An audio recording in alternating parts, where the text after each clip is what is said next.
BJP কেউ এককভাবে সরকার গড়তে পারবে না।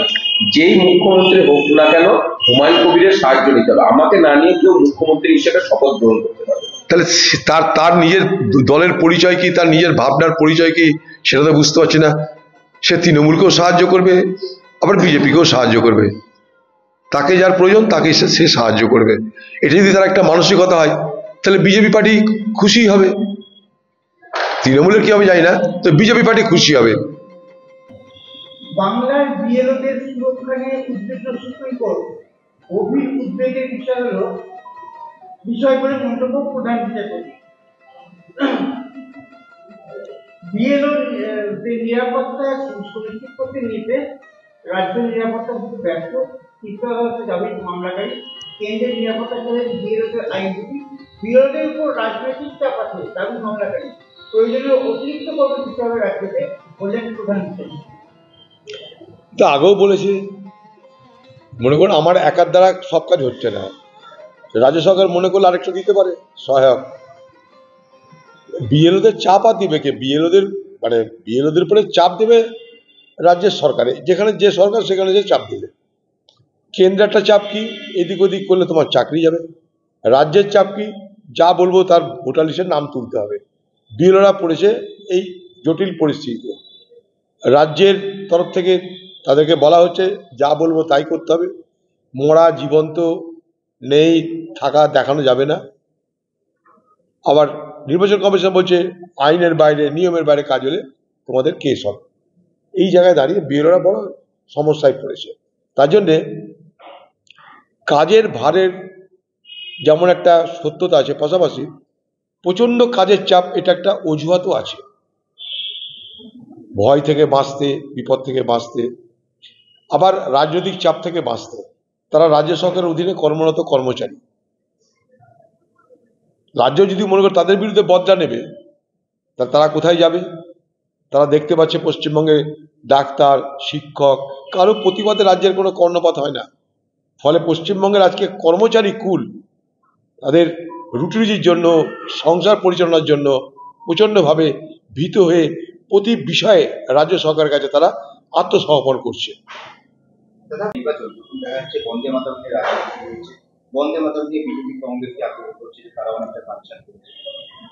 কংগ্রেসকে আক্রমণ করে কি করবে?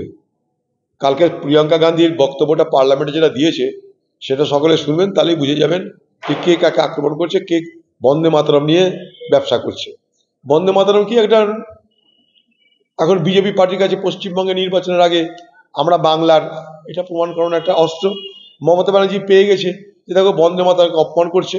আর প্রিয়াঙ্কা গান্ধী প্রমাণ করে দিয়েছে বন্দে মাতরমের আদি কি অন্ত কি, বন্দে মাতরম কেন। আরো যদি চান আরো বলতে পারি, চলে যান এখান থেকে বেশি দূর না, লালগোলা। এই লালগোলাতেই বঙ্কিমচন্দ্রের এই আনন্দমঠ লেখার প্রেক্ষাপট। সেখানে বসেই তিনি আনন্দমঠ লিখেছেন। লালগোলায় রাজবাড়ি, বীরেন রায়দের পরিবার ছিল সেখানটায়, রায়দের রাজবাড়ি। সেখানে সন্ন্যাসী বিদ্রোহীরা সেই রাজবাড়ির পিছনে একটা জায়গায় জড়ো হতো, কলকালি নাকি একটা নদী, সেইখানেই তাদেরকে ব্রিটিশের বিরুদ্ধে লড়াই করার জন্য শিক্ষা দিত সেই রাজ পরিবারের একজন পুরোহিত। সব কিছু দেখে বঙ্কিমচন্দ্র লিখেছিলেন এই আনন্দমঠ, যেখানে তিনি বলতে চেয়েছিলেন যে রাজবাড়িতে যে কালী মূর্তি আছে, সেই কালী মূর্তিতে সেই সময় নাকি প্রার্থনা হতো, প্রেয়ার হতো বন্দে মাতরম নামে। সেই বঙ্কিমচন্দ্র যিনি এই মুর্শিদাবাদ জেলার, এই যে দেখছেন এই জেলা ম্যাজিস্ট্রেট ছিলেন, এই স্কোয়ার ফিল্ডের ওই পাশটা যে বাড়িটা, ওই বাড়িটাতে তিনি থাকতেন। এই স্কোয়ার ফিল্ডের মাঠে থেকে অপমান করা হয়েছিল। তিনি যাচ্ছিলেন এই তার বাংলোতে যাচ্ছিলেন মাঠ ধরে পালকিতে চেপে। ব্রিটিশরা ক্রিকেট খেলছিল, তারা তাকে যেতে দেয় না, তাকে অপমান করে। তার জন্য বঙ্কিমচন্দ্র কোর্টে কেস করে, সেই ব্রিটিশ সামরিক বাহিনীর অফিসারকে ক্ষমা চাইতে হয়। অনেক ঘটনা, সব ঘটনা এই মুর্শিদাবাদের। বন্দে মাতরমকে ভারতবর্ষের কংগ্রেস পার্টি প্রথম বন্দে মাতরমকে স্বীকৃতি দিয়েছে। 1937 সালে প্রথম কংগ্রেস পার্টির যে সভা হয়, বর্ধিত এআইসিসি সেশন অধিবেশন হয়, সেখানে বন্দে মাতরমকে গাওয়া হয়। রবীন্দ্রনাথ ঠাকুর তার নেতৃত্ব দিয়েছিলেন। সেই বন্দে মাতরম তখন থেকে চলছে। বিজেপির সঙ্গে বন্দে মাতরম কোনো সম্পর্ক নেই। বন্দে মাতরমে যে 4টা স্ট্যান্ডার যেটা স্ট্যান্ডার নেওয়ার কথা বলছি, যে 2টো স্ট্যান্ডার নেওয়া হয়েছে, সেটা সিডাব্লিউসির সর্বসম্মত অনুমতিতে নেওয়া হয়েছে। সেই সিডাব্লিউসির কমিটিতে সর্দার বল্লভভাই প্যাটেল ছিলেন, সবাই মিলে সিদ্ধান্ত নেওয়া হয়েছে। এখন নেই কাজ তো খই ভাজ। দেখাতে হবে বিজেপিকে যে ভারতবর্ষের স্বাধীনতার আন্দোলনে কংগ্রেস কিছু করেনি, ভারতবর্ষের সংবিধানে কংগ্রেস কিছু করেনি, সব করেছে বিজেপি আর বিজেপির পূর্বসূরীরা, যারা ব্রিটিশ আমলে ইতিহাস বলছে যে ব্রিটিশ আমলে এই বিজেপির পূর্বসূরী হিন্দু মহাসভা আরএসএস তারা ব্রিটিশের দালালি করত, তারা কোনোদিন বন্দে মাতরম জয়ধ্বনি দেয়নি। আজ তারা কংগ্রেসে খাটো করার জন্য পার্লামেন্টে যেহেতু সংখ্যাধিক্য আছে বাতালা মেরে ইতিহাসকে বিকৃত করার চেষ্টা করছে। অতএব তারা নিজেরাই জানে না ইতিহাস কি। না হলে বঙ্কিমচন্দ্র চট্টোপাধ্যায়কে ভারতবর্ষের মুখ্যমন্ত্রী কখনো বঙ্কিমদা বলতেন না, কমসে কম ঋষি বঙ্কিমচন্দ্র বলতে পারতেন। বঙ্কিমচন্দ্র চট্টোপাধ্যায়ের পরিচয় ছিল ঋষি বঙ্কিমচন্দ্র, সেটা তো বলেননি, বঙ্কিমদা বলছেন, যেন মনে হচ্ছে তার পার্টির ক্যাডার। এইভাবে অপমান কেন? যা বলতে জানে না বলবেন না, বলবার সময় জেনে ভালো করে জেনে বলবেন, এটা তো ভাবা উচিত। এটা একটা অপমান আমি মনে করি।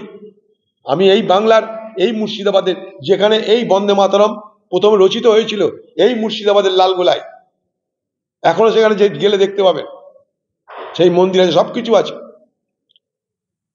আমি তাই ভারতবর্ষের সরকারকে, পশ্চিমবঙ্গ সরকারের কাছে আমি দাবি করছি, চিঠিও লিখব, যে এই যে বঙ্কিমচন্দ্র যেখানে বসে বন্দে মাতরম লিখেছিলেন, সেইটাকে হেরিটেজ সাইট হিসেবে ঘোষণা করে তার রক্ষণাবেক্ষণ, ভবিষ্যৎ প্রজন্মের কাছে তার ইতিহাস সমস্ত কিছুকে রক্ষা করার ব্যবস্থা করা হোক। হ্যাঁ পশ্চিম মেদিনীপুর জেলায় হদিকতে 44,000 ভোটার, হ্যাঁ 44,000 ভোটারের কোনো হদিক নেই। প্রশাসনের কথাই এরা আনট্রেসেবল ভোটার।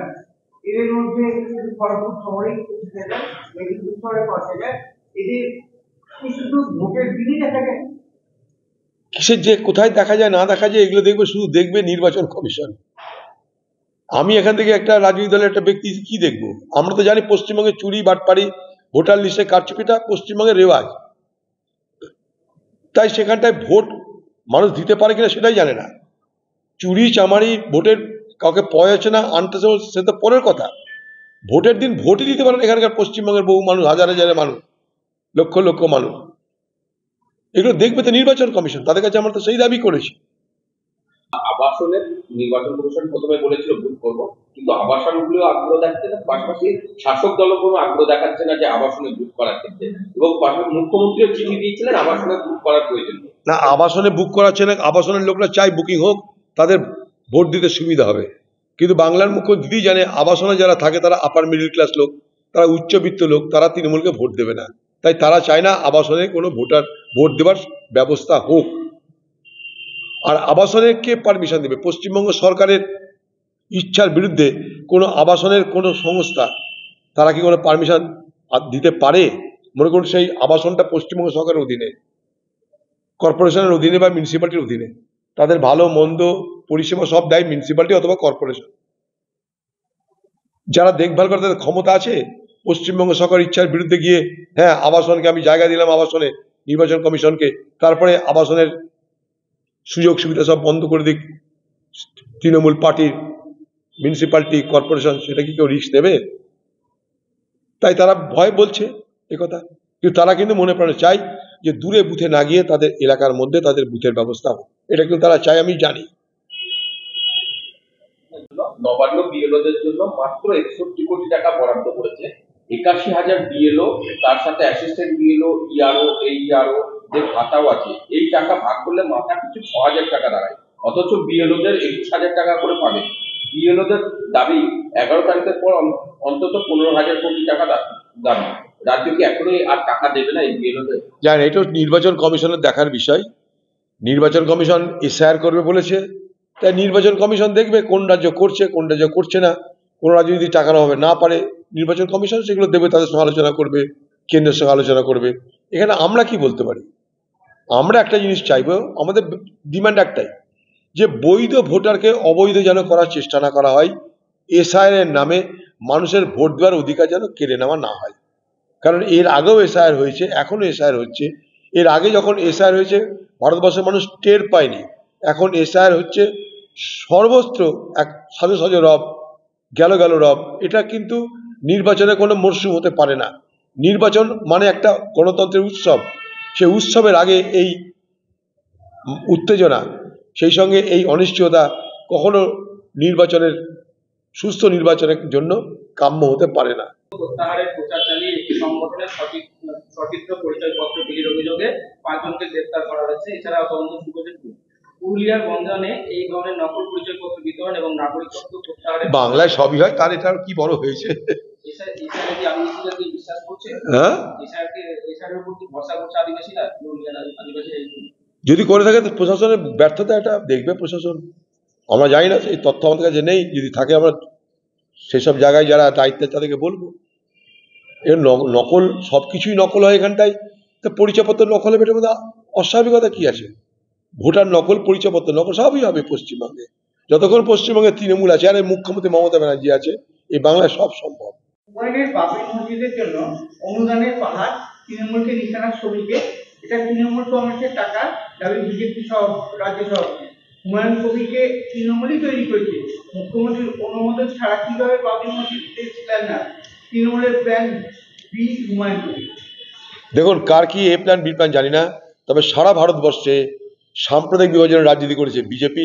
বিজেপির কাছে শিক্ষা নিয়ে বাংলায় সাম্প্রদায়িক বিভাজনের রাজনীতি করছে মমতা ব্যানার্জি। দিদি আর মোদির এখানে অদ্ভুত রকমের মিল। সারা ভারতবর্ষে সাম্প্রদায়িক বিভাজনের রাজনীতি করেছে বিজেপি, আজ থেকে নয়, 100 বছর ধরে। আর বিজেপির কাছে শিক্ষা নিয়ে এই পশ্চিমবঙ্গে বিভাজনের রাজনীতি, সাম্প্রদায়িক বিভাজনের রাজনীতি করেছে বাংলার মুখ্যমন্ত্রী মমতা ব্যানার্জি। কোথাকার টাকার কিসের টাকা, ওই নিয়ে আমাদের মাথা ব্যথা নাই। বহু ধর্মপ্রাণ মানুষ এটার সঙ্গে জড়িত হয়েছেন। ধর্মীয় আবেগ বহুত বড় কাজ করেছে। মাথায় ইট নিয়ে এমনি এমনি কেউ যায় না। তাদের মনে হয়েছে যে এটা একটা ধর্মীয় কাজ করছে, তাই তারা গেছে। কিন্তু তার আড়ালে, সামনে ধর্মের আচ্ছাদন রেখে তার আড়ালে কে কি করবে সেটা আজ নয়, ভবিষ্যৎ তার প্রমাণ দেবে। এখন আগ বাড়িয়ে সেটা বলার তো সময় আসেনি। কিন্তু মানুষ তার চাঁদা দিয়েছে, কেউ 100 টাকা 200 টাকা, এটা কোনো লুটের টাকা নয়, মেহনতের টাকা তারা দিয়েছে। তারা মনে করেছে আমরা ধর্মীয় দায়িত্ব পালন করছি, তারা মনে করেছে আমরা ফরজ আদা করছি, তাই তারা দিয়েছে। সব কিছুকে বিকৃত করা চলবে না। মাথায় করে ইট নিয়ে যারা এখানটা এসছে, তারা মনে করেছে আমি ধর্মীয় দায়িত্ব পালন করছি। তারা কিন্তু কোনো নাটক করতে আসেনি। তাদেরকে সামনে রেখে কে নাটক করে সেটা বাংলার মানুষ দেখেছে। মমতা ব্যানার্জি তার সব থেকে উজ্জ্বল উদাহরণ। হিজাব পরে নাটক, চণ্ডীপাঠ করে নাটক বাংলার মানুষ দেখে নিয়েছে। কিন্তু যারা প্রকৃত ধর্মপ্রাণ, সে হিন্দুই হোক আর মুসলমানই হোক, তাদের ধর্মপ্রাণের মানসিকতা নিয়ে, ধর্মীয় আবেগকে নিয়ে কখনো বাজে কথা বলতে নেই। সে বিজেপিকেও বলবো, টিএমসিকেও বলবো, সবাইকে বলবো। এসআইআর নামে ভোট বলুন, 1 কোটি নাম বাদ দিতে হবে। পরিযায়ী শ্রমিকদের বলুন নামটা তুলতে। হিয়ারিং এ ডাকলে যাবেন, নথিপত্র নিয়ে যাবেন, নথি না থাকলে আমরা রাজ্যের দায়িত্ব দেবো না, এটা রাজ্যের দায়িত্বের মধ্যে পড়ে। কারণ রাজ্যের সব সংস্থাগুলোর হাতেই সবারই নথিপত্র। এখানকার মিউনিসিপ্যালিটি, এখানকার কর্পোরেশন, এখানকার হেলথ, এখানকার বার্থ সার্টিফিকেট কে দিবে? রাজ্যকে তো দিতে হবে। রাজ্য দিলেই ঝামেলা মিটে যাবে। রাজ্যের দায়িত্বের মধ্যে পড়ে, এটা কাউকে দয়া করা নয়। যখন রাহুল গান্ধী এটা নিয়ে প্রতিবাদ করেছিল, আপনি চুপ ছিলেন। যখন রাহুল গান্ধী ভোটের অধিকার যাত্রা বার করলো বিহারে, আপনি চুপ ছিলেন, কোনো সমর্থন করেননি। যখন বিহারে রাহুল গান্ধী বা নেতৃত্বে বা অখিলেশ যাদবের নেতৃত্বে, এই আমাদের লালু প্রসাদ যাদবদের নেতৃত্বে, তেজস্বী যাদবের নেতৃত্বে যখন ভোট হচ্ছিল, তখন বিজেপির বিরুদ্ধে কাউকে ভোট দিতেও বলেননি আপনি। বিজেপি ভোটে জেতার পর আপনি বিরোধীদের সমালোচনা করতে ছাড়েননি। আপনি কার? আপনি কখনো বিজেপিকে ডিস্টার্ব তো করেননি। এসআইআর নিয়ে কখনো বিজেপির বিরুদ্ধে কথা বলেছেন? আপনি বলেছিলেন না এসআইআর করতে দেব না, আমি থাকতে কিছু হবে না, রক্তগঙ্গা বয়ে যাবে।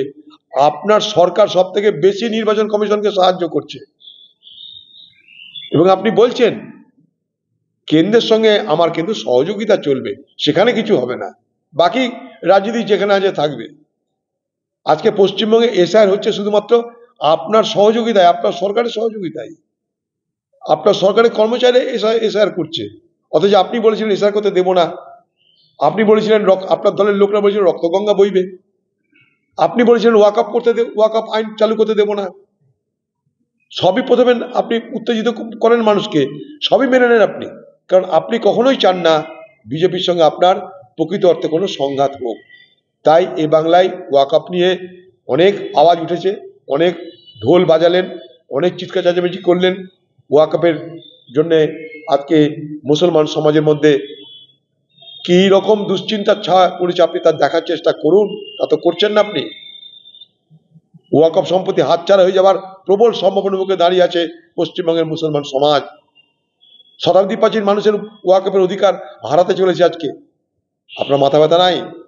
আপনার জন্যে এই 12টা বাজলো। আপনি বলেছিলেন ওয়াকআপ আইন চালু করতে দেব না। আপনি বিধানসভায় কিন্তু ওয়াকআপ আইন চালু করতে দেব না বলে কোনো প্রস্তাব পাশ করেননি। আপনি চোরদের জন্য হাইকোর্ট সুপ্রিম কোর্ট যান, কিন্তু ওয়াকআপের বিরোধিতা করে কোনো কোর্টে যাননি। অতএব ঢপের কীর্তনাদ চলবে না আপনার। 100 দিনের কাজ নিয়ে কেন্দ্রের চিঠি, কাগজ ছিঁড়ে প্রতিবাদ মুখ্যমন্ত্রী, নানা শর্ত চাপে পরশুদিন চিঠি পাঠিয়েছিলেন। দেখুন, আমি আগেও বলেছি, আজও বলছি যে 100 দিনের কাজ কিন্তু এটা আইনি অধিকার মানুষের। যেদিন থেকে কাজটা বন্ধ করেছিল সেদিন থেকে না এই রাজ্য করে আন্দোলন করেছে, না কখনো আইনি পরামর্শ নিয়ে বিচার ব্যবস্থার হস্তক্ষেপ চেয়েছে। আজকে বিচার ব্যবস্থা হস্তক্ষেপ করেছে কিন্তু সরকারি প্রচেষ্টায় নয়, বেসরকারি একটা সংগঠন, শ্রমিক কৃষকের সংগঠন, গরিবদের একটা সংগঠন, দুর্বল মানুষের সংগঠন, তারা সুপ্রিম কোর্টে গিয়ে আবেদন করেছিল যে আমাদের 100 দিনের কাজ কেন কেড়ে নেওয়া হলো।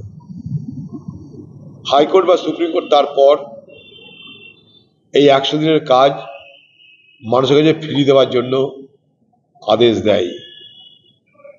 সাধারণ মানুষের প্রতিবাদে কিন্তু 100 দিনের কাজ আইনি জটিলতা কাটিয়ে যখন ফিরল, সব থেকে আগে ঢোল বাজাতে লেগে গেল তৃণমূল, তাদের জয় হয়েছে বলে।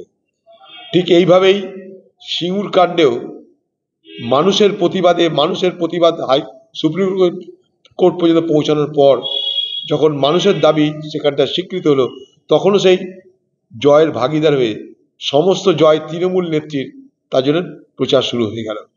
তাহলে প্রচার যখন প্রয়োজন, তখন তুমি যখন তোমার কৃতিত্বের প্রয়োজন, কৃতিত্বের প্রচারের যখন প্রয়োজন, তখন তুমি সব থেকে আগে এগিয়ে আসো। কিন্তু লড়াই করা যখন প্রয়োজন, তখন তুমি সব থেকে পিছিয়ে যাও। যদি কোনো কারণে কেন্দ্রীয় সরকার বদমাইশি করে হোক, ষড়যন্ত্র করে হোক, বাংলার মানুষদের অধিকার কেড়ে নিচ্ছে, পার্লামেন্ট খোলা আছে, তোমাদের এমপিরা কি করছে? তুমি এখানে কলকাতা বসে কেন? তুমি হেলিকপ্টার করে, প্লেনে করে তো কুচবিহার ঘুরে কি হবে?